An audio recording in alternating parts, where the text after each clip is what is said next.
Irmãos, nessa noite nós vamos tentar responder uma pergunta muito comum para nós, mas que por vezes ela é respondida de forma mentirosa. E às vezes nós tentamos enganar o nosso próprio coração com relação a isto. E nós poderíamos formular essa pergunta com bastante simplicidade da seguinte maneira: quem é Jesus para mim?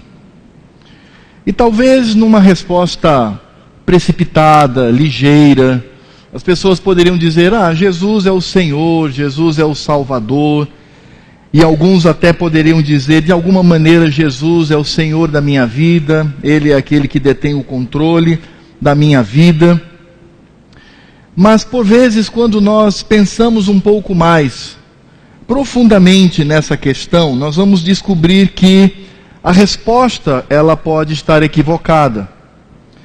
Porque quando nós perguntamos quem é Jesus para mim, eu também tenho que pensar o que é este mundo para mim. E nós poderíamos traduzir este mundo com os seus bens materiais, com a sua vaidade, com o seu orgulho, com o seu pecado. Então nós devemos responder a primeira pergunta, quem é Jesus, quando nós também respondemos a segunda, o que tem sido o mundo para mim. E pensando nisto, eu gostaria de convidá-lo a abrir a palavra de Deus no Evangelho de Marcos, no capítulo 12. E nós vamos fazer a leitura do verso 35 até capítulo 13, verso 2.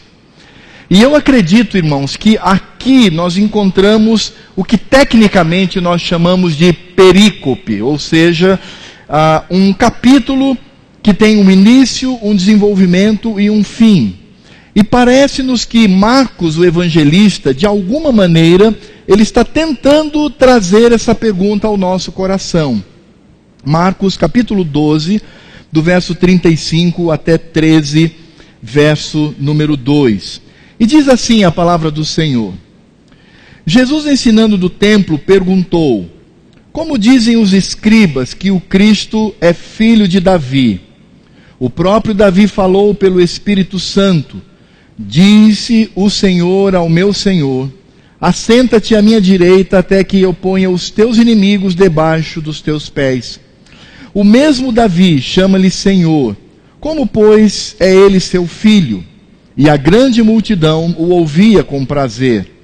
E ao ensinar dizia ele: guardai-vos dos escribas, que gostam de andar com vestes talares, e das saudações nas praças, e das primeiras cadeiras nas sinagogas, e dos primeiros lugares nos banquetes, os quais devoram as casas das viúvas, e para o justificar fazem longas orações. Estes sofrerão juízo muito mais severo. Assentado diante do gasofilácio, observava Jesus como o povo lançava ali o dinheiro. Ora, muitos ricos depositavam grandes quantias. Vindo, porém, uma viúva pobre, depositou 2 pequenas moedas correspondentes a 1 quadrante.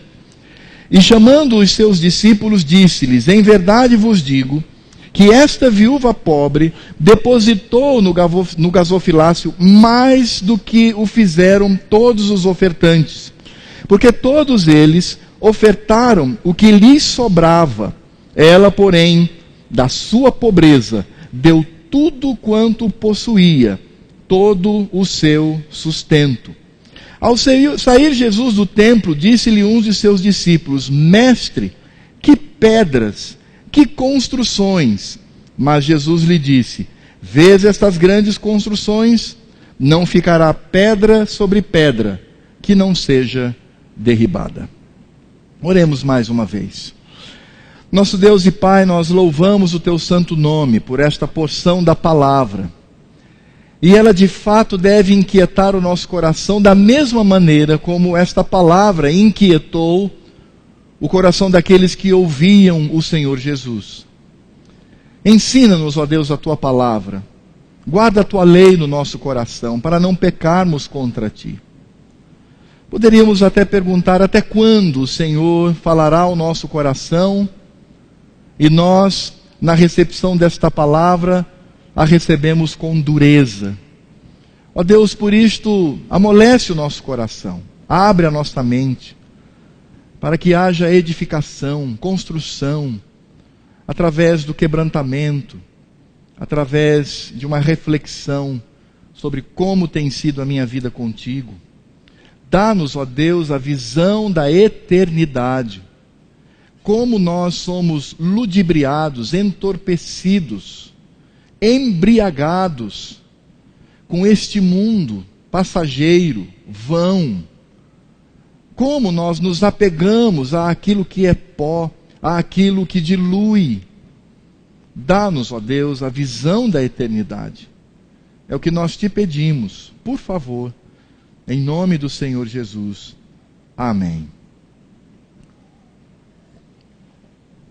Nós encontramos nesse trecho de Marcos, capítulo 12, a partir do verso 35, aliás, um pouco antes, desde a chegada do Senhor Jesus no templo, nós vamos encontrar aqui o que nós conhecemos como as últimas palavras do ministério público de Jesus. Nós vamos encontrar aqui o Senhor Jesus encerrando o seu ministério para as pessoas. E a partir daqui, então, o Senhor Jesus, de modo secreto, íntimo, particular, ele vai conversar com os seus discípulos. Então, esse momento é um momento muito interessante, porque Jesus está encerrando a sua palavra, a aplicação da lei, ao coração daqueles que o ouviam. Para uns, a salvação, para outros, a condenação. Por isso, então, o Marcos parece que ele constrói esse discurso a partir da inspiração do Espírito Santo e trazendo-nos a verdade do que realmente aconteceu. Ele traz-nos um quadro muito interessante. E às vezes, numa leitura desadvertida, nós não percebemos a intenção de Marcos. Aliás, Marcos, ele possui uma característica.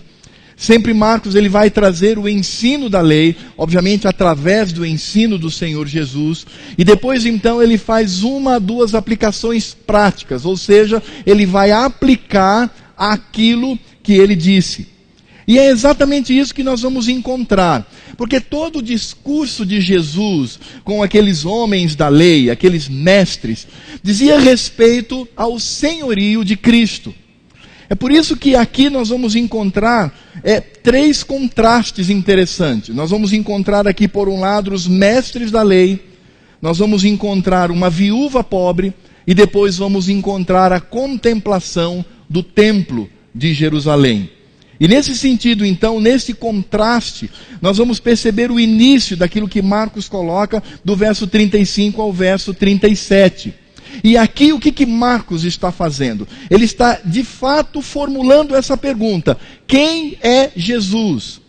E a partir do verso 35, Jesus então começa agora a responder às indagações do coração daquele povo. Porque Marcos mesmo diz que o povo fica tão atemorizado com a palavra de Jesus, a palavra de Jesus tinha sido tão dura, tão forte, que eles não ousavam mais indagar ao Senhor Jesus. Eles tinham constrangimento em fazer perguntas ao Senhor, porque eles perceberam ali a presença de um homem que vinha da parte de Deus.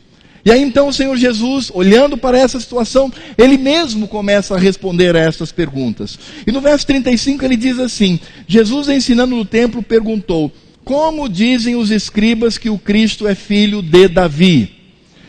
E na verdade essa pergunta, ela poderia ser traduzida da seguinte maneira: Jesus está olhando para o povo e perguntando: bem, se o Cristo é filho de Davi, qual é a posição de Cristo diante do rei Davi? Seria o rei Davi maior que Cristo, ou o Cristo ou ungido seria maior que o rei Davi? É essa a pergunta. É por isso que está implícito aqui a indagação inicial: quem é Jesus na minha vida? E aí então o próprio Senhor ele responde, porque aqui ele vai trazer o Salmo número 110, quando ele diz: o próprio Davi falou pelo Espírito Santo, disse o Senhor ao meu Senhor: assenta-te à minha direita, até que eu ponha os teus inimigos debaixo dos teus pés. O mesmo Davi chama-lhe Senhor. Como, pois, é ele seu filho? E a grande multidão o ouvia com prazer. Jesus, na verdade, ele mostrou o jogo de palavras que nós encontramos no Salmo. Porque, na verdade, o que Davi está construindo aqui é Javé e Adonai, ou seja, o Deus Todo-Poderoso para um Senhor Todo-Poderoso. Quando os judeus liam o Salmo 110, eles achavam que Davi ali, ele estava se referindo a seu filho Salomão. E talvez fazendo um jogo de palavras, dizendo que Salomão deveria olhar para Deus e olhar para Davi e expressar: disse o Senhor ao meu Senhor. Mas Jesus, ele mostra aqui a verdadeira interpretação. Embora se refira ao Messias, ou seja, ao ungido, mas Jesus demonstra aqui que esse ungido, esse Messias, esse Cristo, ele é divino, ele é entronizado. Ora, para quem mais Deus diria: vem e assenta-te no trono? Para quem mais o Senhor diria isso? Senão para o seu próprio Filho. Então o que Cristo está respondendo aqui é muito simples. De fato, Cristo é filho de Davi, mas Cristo também é o Senhor da vida de Davi. E o que nós poderíamos encontrar nesse contraste? E, irmãos, eu acredito que Jesus, ele está fazendo menção aqui às suas duas naturezas. A natureza divina e a natureza humana. Com relação à natureza humana, Jesus está de fato ratificando o Cristo humilhado, aquele que veio nessa terra para sofrer humilhações, aquele que veio como figura de escravo, e ele morreu morte para a morte de cruz, como nos diz o apóstolo Paulo. Então, ele de fato é filho de Davi, ele é descendência de Davi, ele vem de Davi, e Davi é um rei, e de fato em Davi Deus iria estabelecer um reino poderoso, e ele de fato vem como esse filho de Davi, ele é o homem entre nós. Mas ao mesmo tempo, o Senhor Jesus mostra o Cristo exaltado, porque ele é o Senhor acima de Davi. Então Jesus diz: eu sou o Messias Todo-Poderoso, o Deus entre nós, o Deus encarnado, e ao mesmo tempo, não há nenhum erro pensar isso, eu também sou um ser humano, eu me revesti de carne, eu estou no meio de vós, e eu sou e estou humilhado, eu sou o Senhor da vida de Davi, mas ao mesmo tempo eu também sou o filho de Davi. Agora pensem comigo, por que Jesus fez isto? Por que Jesus ele trouxe esse paralelo entre glorificar e humilhar? Ser humilhado e ser glorificado. E ele traz isso para a sua própria pessoa. Porque a pergunta fica no ar: quem é Jesus para mim? E aí você deve pensar assim: mas pastor Alfredo, está um pouco confuso, porque você por um lado pergunta quem é Jesus para si, ao mesmo tempo você está falando aqui de um Jesus exaltado, um Jesus humilhado, ou seja, parece que você está trazendo um aspecto prático do ensino, mas aqui você está trazendo uma sistematização da teologia, e eu fico um tanto perturbado. Mas não é isto, porque como eu disse no início, nós só podemos responder a pergunta: quem é Jesus para mim? Quando eu também pergunto: o que tem sido o mundo para mim? Eu não posso separar isto. Eu não posso, porque eu vou dizer quem Cristo é com a minha maneira de lidar com o pecado. Eu vou dizer quem Cristo é a maneira como eu lido com as riquezas. Quem Cristo é, a maneira como eu lido com o meu orgulho, o meu próprio coração. E quando Jesus fala que ele de fato é humilhado, mas ele também é exaltado, e eu particularmente não tenho nenhuma dúvida com relação a isso, é nesse contexto que agora Marcos vai construir no diálogo do Senhor Jesus esses três contrastes. E o primeiro contraste que ele traz aqui são os mestres da lei. E quando nós olhamos para os mestres da lei, nós vamos perceber aqui não outra coisa senão a vaidade do coração humano, ou seja, o orgulho do coração humano, é o que nós encontramos do verso 38 ao verso 40, que diz: ao ensinar, dizia ele, guardai-vos dos escribas, que gostam de andar com vestes talares e das saudações nas praças, e das primeiras cadeiras nas sinagogas e dos primeiros lugares nos banquetes, os quais devoram as casas das viúvas, e para o justificar, fazem longas orações, estes sofrerão juízo muito mais severo. Ora, o que Jesus está mostrando aqui é o primeiro contraste. O Senhor Jesus é o Deus exaltado, mas ao mesmo tempo Ele se humilhou. Então nós temos esse paralelo entre humilhação e glorificação para perceber quem é Jesus para mim e o que tem sido a minha vida diante dEle. E os mestres da lei vão demonstrar a vaidade no coração humano. Os mestres da lei vão mostrar que de fato o que eles gostavam era da pompa, era da bajulação, era do destaque, era da primazia. Eles tinham preocupação com a sua própria vida, eles tinham preocupação com o seu dinheiro, eles tinham preocupação com a sua carreira, eles tinham preocupação com os seus estudos, eles tinham preocupação com o seu trabalho, e o desejo que eles tinham é de crescer cada vez mais neste mundo.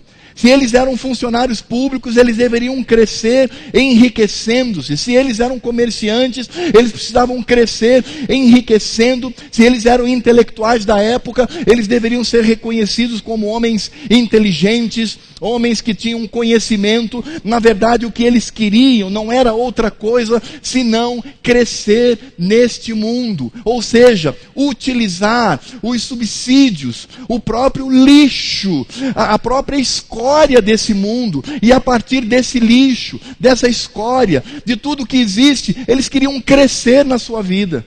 Eram como parasitas miseráveis, que estavam arraigados à podridão desse mundo, e na podridão desse mundo eles queriam crescer mais e mais.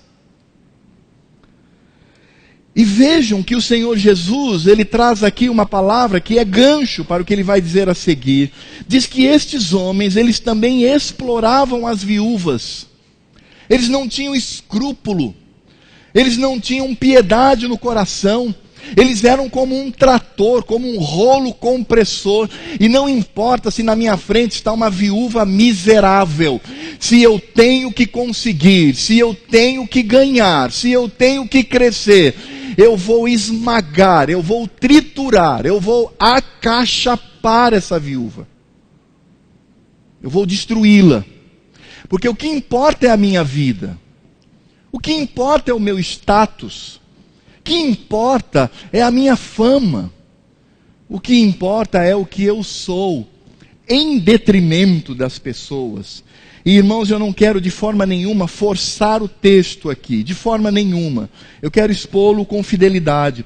Mas quando o Senhor Jesus fala que estes homens, eles esmagavam as viúvas, eu me lembro da palavra do Senhor Jesus, quando Ele diz que quando nós cuidamos de um destes pequeninos, que inclusive pode ser uma viúva, nós estamos cuidando dele. Quando nós temos olhar de misericórdia, quando nós não temos este olhar maldito, de crescimento, de sobrepor através da minha vaidade, e quando eu tenho a sensibilidade de olhar o aflito, o abatido, de fato eu estou agindo para o Senhor Jesus. Não é à toa que Isaías, lá no capítulo 1, quando ele fala da doença da igreja, quando ele fala do pecado da igreja, ele diz: vinde, arrazoemos, vamos conversar, os vossos pecados que são da cor de sangue vão se tornar brancos como a neve, e que vocês mudem a sua postura. E aí ele diz: olhem para a viúva, olhe para aquele que é órfão, olhe para o miserável. Porque quando nós agimos assim, nós estamos também agindo pela ação do Espírito Santo. Mas aqueles mestres da lei não queriam isto. Eles eram como vermes, como parasitas, que se atracavam ao mundo como uma sanguessuga, para sugar toda a escória que o mundo poderia oferecer. É por isso que quando olhamos para os mestres da lei, e vejam que Jesus acabara de dizer sobre o seu ministério de glorificação e o seu ministério de humilhação, ele está dizendo: existem pessoas que são como que sugadores de tudo que existe neste mundo, pela pompa, pela bajulação, pelo destaque, pela primazia. E não é à toa que o Senhor Jesus diz: guardai-vos dos escribas, tenham cuidado com ele. E ao final ele diz: porque estes sofrerão juízo mais severo. Porque além da hipocrisia, ainda se utilizam de uma religiosidade falsa. Porque eles fazem tudo isto, mas no momento da vida eles se ajoelham, eles oram nos cantos das praças, nas ruas, nas sinagogas. Todos estão vendo aqueles homens de braços erguidos, olhando para o céu, e falando com o Senhor, e cantando para o Senhor, e cultuando ao Senhor. Cristo diz: estes receberão juízo mais severo. Porque sim, eles possuem toda a coreografia da religião. Eles possuem todo o balé, todo o protocolo da religião. Mas eles são ímpios e por isto receberão juízo maior. Essa é a vaidade do coração humano. Mas o Senhor Jesus também ele vai trazer um outro tipo de vaidade. E ele vai demonstrar a vaidade da construção humana, ou seja, o orgulho da construção humana. Ele não fala apenas do orgulho do coração, de pessoas que amam esse mundo, se apegam a este mundo e sugam deste mundo, mas ele também fala daqueles que ficam ludibriados pela beleza daquilo que é material. E nós vamos ver isso no capítulo 13, versos 1 e 2. Quando o Senhor Jesus está saindo, ele passa pelo templo. E ao sair Jesus do templo, os discípulos agora olham para aquela construção magnífica, aquela construção de Herodes. E eles dizem: mestre, que pedras, que construções, que coisa linda, Senhor. Os homens são capazes de construir um templo como este. Os homens são capazes de trazer, talhar, cortar, unificar estas pedras e construir um grande prédio. E é impressionante porque a palavra de Marcos mostra que aqueles discípulos, eles estavam extasiados com aquela construção. E é claro que o templo, ele simbolizava a presença de Deus, é claro. O Senhor Jesus mesmo, ele purifica o templo quando faziam um comércio no pátio das mulheres, e o Senhor Jesus vai lá com um chicote e ele arrebenta com tudo, dizendo que haviam transformado a casa do Pai num covil de ladrões. Mas o deslumbre dos discípulos não está no coração, não está no Senhor Deus, está na construção, está na pedra, está naquilo que o homem é capaz de fazer. E aí o Senhor Jesus então os adverte dizendo: vês essas grandes construções? Não ficará pedra sobre pedra que não seja derribada. Ou seja, tudo aquilo que impressionava os olhos e o coração daqueles discípulos, o Senhor Jesus diz: isto é passageiro, isto é efêmero, isso já foi destruído várias vezes e reconstruído várias vezes. E volto a dizer que o Senhor Jesus não está negando ali a importância do templo no Velho Testamento, mas ele está tratando o coração dos seus discípulos, porque os seus discípulos estão apegados àquilo que vem.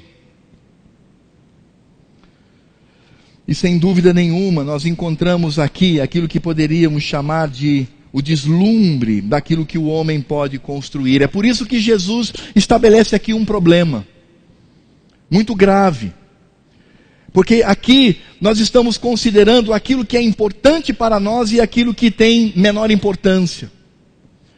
O Senhor Jesus, ele está dizendo que nós queremos sempre ser e ter em detrimento de qualquer situação. O Senhor Jesus sabia que essa é a batalha do coração humano, a vaidade, o apego a este mundo, o apego àquilo que o mundo pode oferecer. E sem dúvida nenhuma, o deslumbre por aquilo que o mundo oferece através, inclusive, da construção das mãos humanas. Quem é Jesus para você? O que significa Jesus na sua vida? Ele é o Senhor, e você está disposto, a exemplo do Senhor Jesus, se humilhar diante dele, e com as suas práticas demonstrar que você de fato olha para o Senhor Jesus como tudo na sua vida?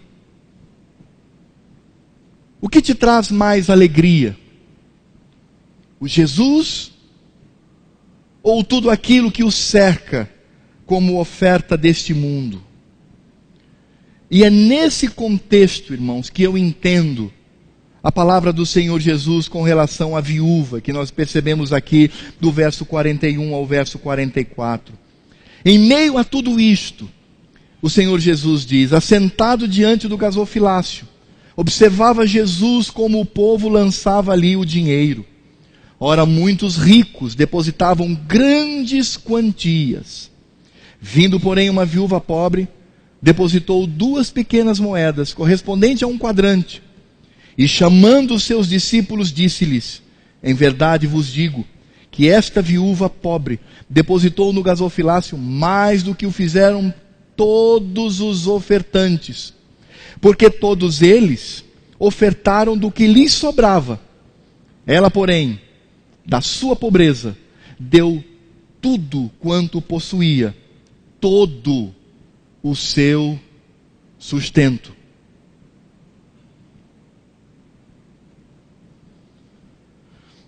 Quem é essa viúva pobre? É uma mulher. E como mulher, ela é desprezada na sua sociedade. É uma mulher desamparada. Ela não tem marido. E pelo contexto, talvez não tenha um filho que possa cuidar, talvez os seus filhos sejam menores. Ela é uma mulher cuja preocupação é ínfima diante das pessoas. Ela é desvalorizada. E o que ela traz para o templo? 2 miseráveis moedas de cobre. Para os irmãos terem uma ideia, essa moedinha de cobre era tão desvalorizada que eram necessários 64 destas moedinhas para pagar um dia de salário.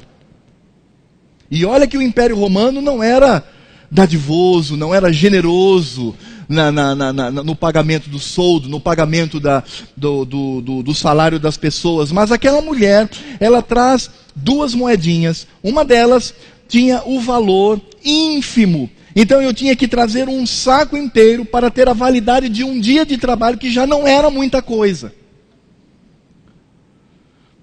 Nós não temos mais no Brasil moeda de 1 centavo, mas 1 centavo teria mais valor do que a moeda que essa mulher trouxe.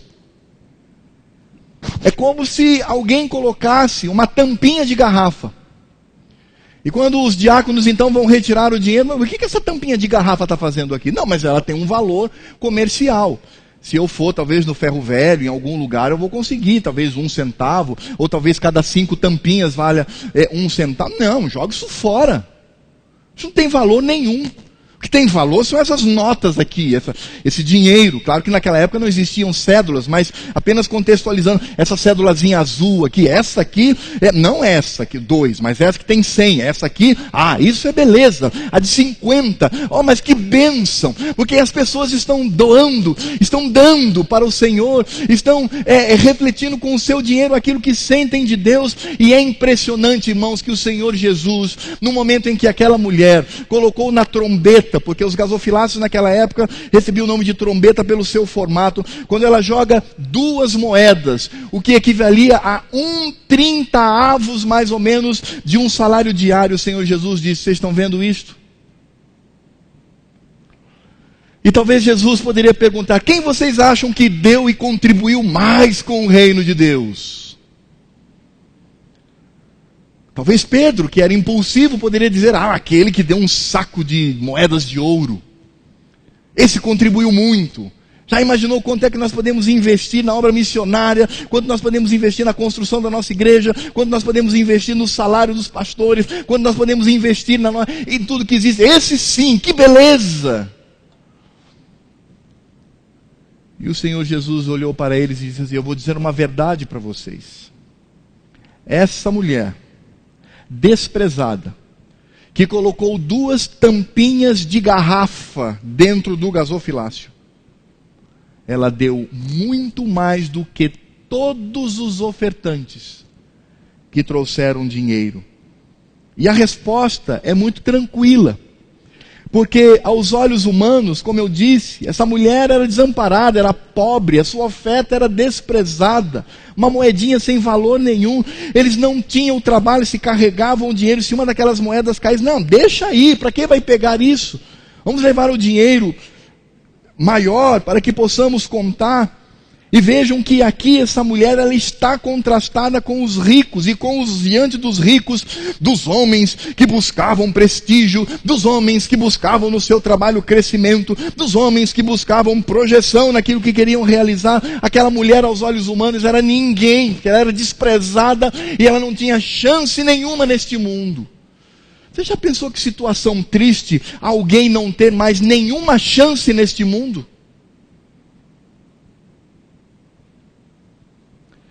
Certamente nós olharíamos para essa pessoa e diríamos: você é um pobre coitado, porque você não tem mais tempo para progredir na sua vida financeira, na sua vida profissional. Você não tem mais forças para crescer como alguém importante na cidade. Isso são os olhos humanos. É isso que rege o seu coração, é isso que rege o meu coração. É isto que nós queremos para os nossos filhos. É disto que esperamos deles. Queremos fazer deles excelentes profissionais. Por isso nós pagamos as melhores escolas da cidade. E torcemos para que ele passe na melhor universidade do continente. Porque para nós é motivo de orgulho quando um filho, ele se torna um profissional reconhecido mundialmente. Mas o Senhor Jesus tinha outros olhos para aquela mulher. E o Senhor Jesus ressaltou que ela não reteve uma das moedas, porque aquela mulher era tão pobre, tão miserável, que ela poderia dizer: eu dou apenas uma moeda e vou ficar com a outra, para de alguma forma trazer sustento para a minha casa. Mas o Senhor Jesus ressalta, e Marcos diz isto: ela deposita as 2 moedas, e por isto ela deposita mais do que todos, porque ela deu tudo o que tinha. O que as outras pessoas davam era a sobra. O que eles davam para Deus era a sobra, porque Deus merece somente sobra. Você sabia que tem gente que pensa assim? Você sabia que tem gente que age assim? O que Deus merece de mim? A sobra. É o que me sobra, eu vou doar a Ele. Mas aquela mulher, que não tinha nenhum brilho diante da sociedade, ela foi honrada pelo Senhor Jesus. Porque, em outras palavras, Jesus disse: esta mulher glorificou o nome do Pai. Esta mulher foi capaz de fazer aquilo que o jovem rico não fez. Porque quando o jovem rico se aproxima do Senhor Jesus, ele diz: ah, mestre, que farei para herdar a vida eterna? Jesus olha para ele e fala: ué, você não conhece a lei de Deus? Não conhece o que diz a lei do Senhor? Ah, Senhor, então estamos tranquilos. Porque eu, desde pequenininho, eu obedeço a lei de Deus. Eu sou um servo fiel. Deus está de fato em primeiro lugar, porque quando a lei, em seu resumo, diz: amar a Deus sobre todas as coisas, sobre tudo que existe, eu tenho feito isso. E quando a lei diz assim, que eu devo amar ao próximo como a mim mesmo, ah, Jesus, eu tenho cumprido esta lei.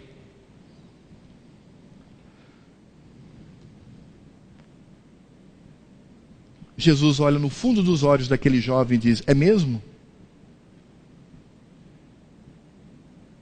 Esse é o valor de Deus na sua vida?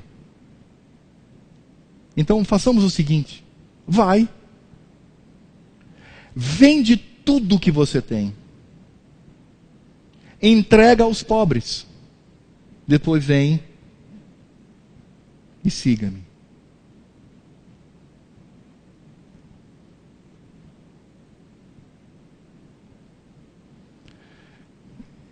Irmão, responda essa pergunta mais uma vez. Quem é Jesus para você?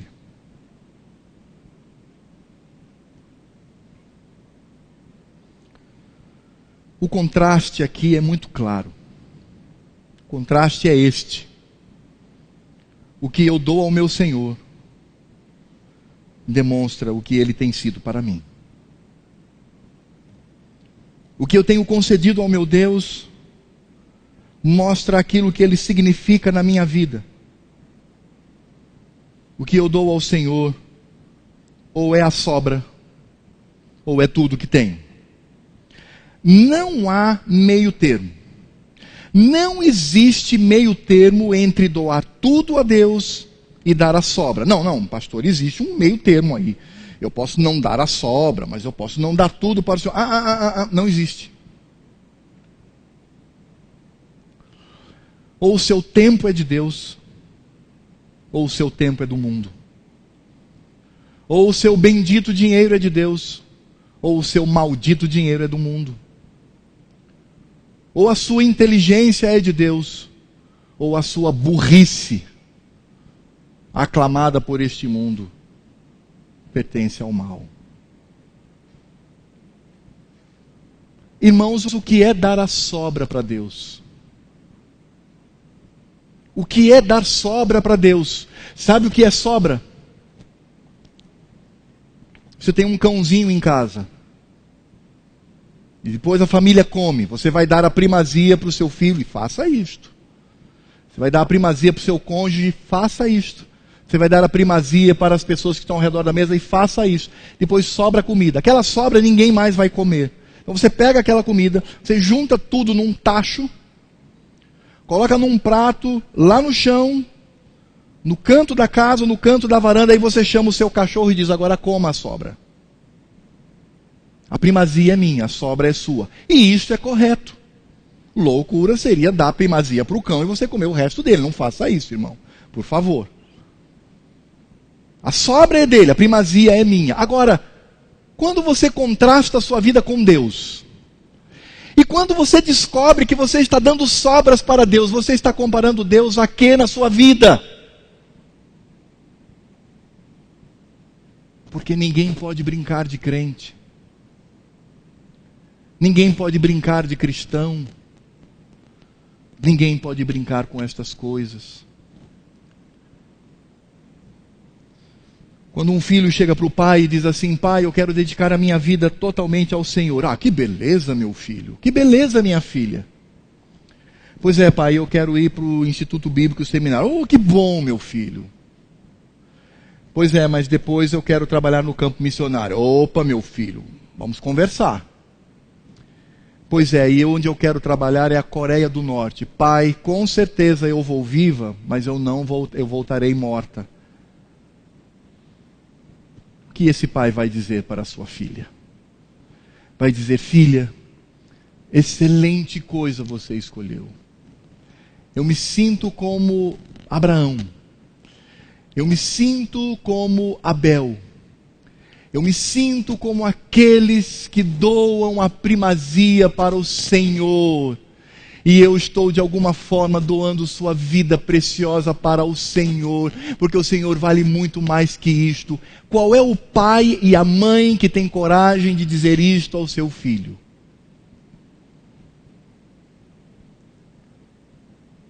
Quem é Jesus para você? A primazia ou a sobra?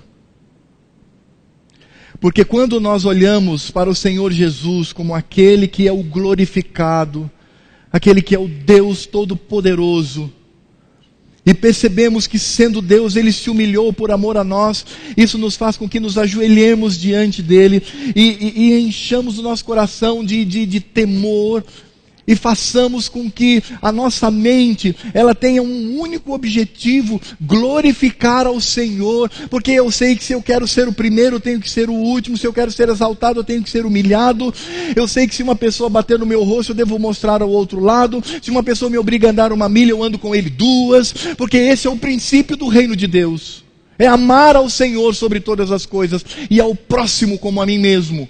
Qualquer atitude menor do que isso é tratar o Senhor como sobra. E irmãos, nós precisamos estar atentos a isso, porque infelizmente tantas pessoas têm relativizado, tantas pessoas têm desfigurado, tantas pessoas têm destruído a mensagem do Evangelho.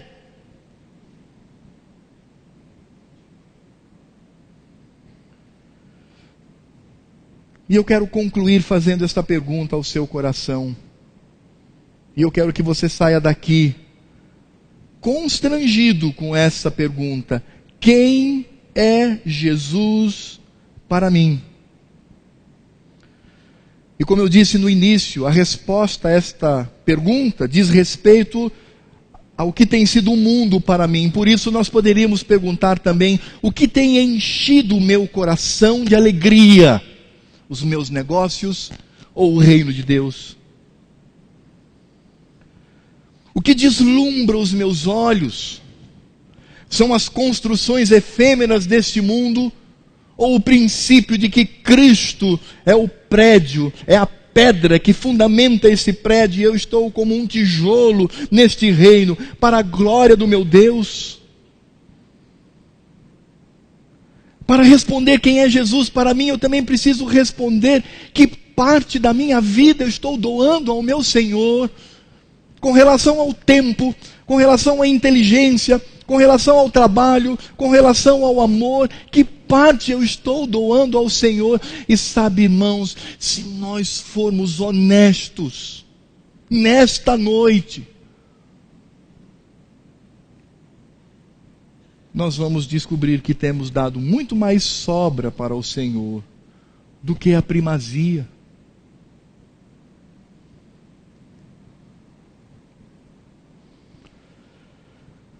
O Senhor Jesus diz: como dizem os escribas que o Cristo é filho de Davi. Verso 35, o próprio Davi falou pelo Espírito Santo, disse o Senhor ao meu Senhor: assenta-te à minha direita, até que eu ponha os teus inimigos debaixo dos teus pés. O mesmo Davi chama-lhe Senhor, como pois ele é seu filho. E a grande multidão o ouvia com prazer. Eu quero que você reflita sobre isso nessa noite. Eu quero fazer uma pergunta para você, e eu quero que você responda com sinceridade no seu coração. Você gostaria de ser uma mulher desprezada, viúva, humilhada, envergonhada diante da sociedade, mas alguém que possui o coração no Senhor, que ama o Senhor, uma serva de Deus? Ou você gostaria de ser um religioso que de fato conhece as Escrituras, conhece a maneira de se comportar no culto, sabe toda a coreografia, sabe como agir diante do Senhor, mas tem buscado o seu próprio prazer, a sua própria vaidade, tem olhado com deslumbre as construções deste mundo, tem surrupiado as viúvas, tem trazido sobre si maior juízo? Sabe, meu amado irmão, na mente nós afirmamos: eu quero ser como a viúva, mas durante a semana eu digo em alto e bom som: eu não só quero ser como eu sou, como um destes escribas que Jesus está atacando. É claro que nós não podemos encerrar esta meditação sem falar da graça e da misericórdia de Deus.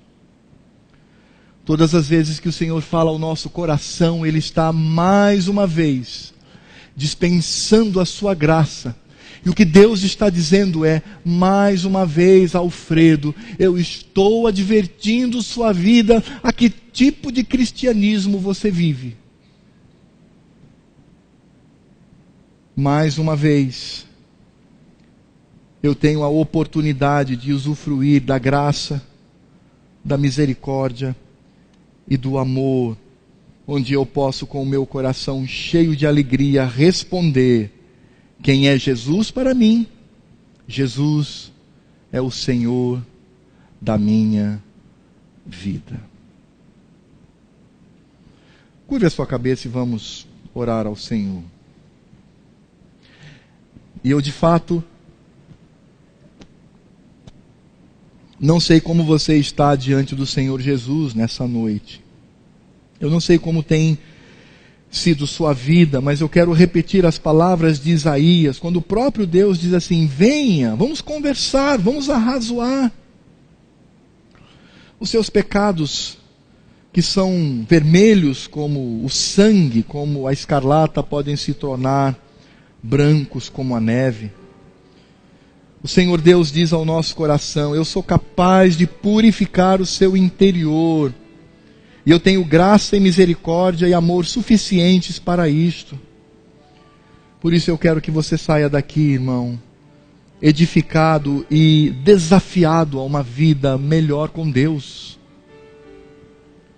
Não dê a sobra do seu tempo, não dê a sobra do seu dinheiro, não dê a sobra da sua alegria, não dê a sobra do seu coração, não dê a sobra da sua vida para Deus. Porque assim fazendo, nós estamos doando a Ele aquilo que entristece o coração do Senhor. Devemos ter coragem, como aquela viúva que depositou tudo o que tinha. Ela voltou para casa sem nenhum dinheiro, sem nenhum amparo. Mas ela trazia uma alegria indizível no seu coração, cheia de glória. Ela disse: eu dei o melhor para o meu Deus. Loucura. Talvez as minhas amigas digam: você é louca, você deu tudo que tinha, você já não tem nada, você já é uma miserável, uma imprestável, e ainda o que você tem, você doa tudo para Deus. Precisamos ser como essa viúva, irmãos, e glorificar ao Senhor com aquilo que temos. Convido o pastor Heleno para vir aqui à frente. E eu peço para que ele ore por mim e pela vida dos meus irmãos. Porque mais uma vez o Senhor Deus está oportunizando, através da graça, a edificação da nossa vida. Deus bendito, te louvamos pela tua palavra e nos confrontou nesta noite sobre que lugar nós temos dado a Jesus Cristo em nossa vida. Se Ele tem sido a primazia, se Ele tem ocupado o primeiro lugar em tudo aquilo que fazemos, em tudo aquilo que somos, se Ele tem sido colocado como destaque no nosso lar, na maneira como nós conversamos com os nossos colegas de trabalho, na maneira como eu desenvolvo a minha profissão, na maneira como eu me envolvo com a igreja, com a obra do Senhor, como eu educo meus filhos. Pai amado, que Ele encontre, que Ele seja colocado em primazia, em primeiro lugar em nossa vida, e que jamais possamos dar o resto, as sobras, para Ele. Pelo contrário, que nós estejamos totalmente dedicados, quedados aos seus pés, assim como aquela viúva, colocando toda a sua confiança, toda a sua esperança, tudo aquilo que ela era, tudo aquilo que ela fazia diante do Senhor. Que a nossa atenção não esteja na vaidade deste mundo. Por isso, guarda, Senhor, para que a nossa atenção não esteja nos bens materiais, em tudo aquilo que pode impressionar neste mundo, mas que é efêmero, que é passageiro. Que nós encontremos a alegria no Senhor.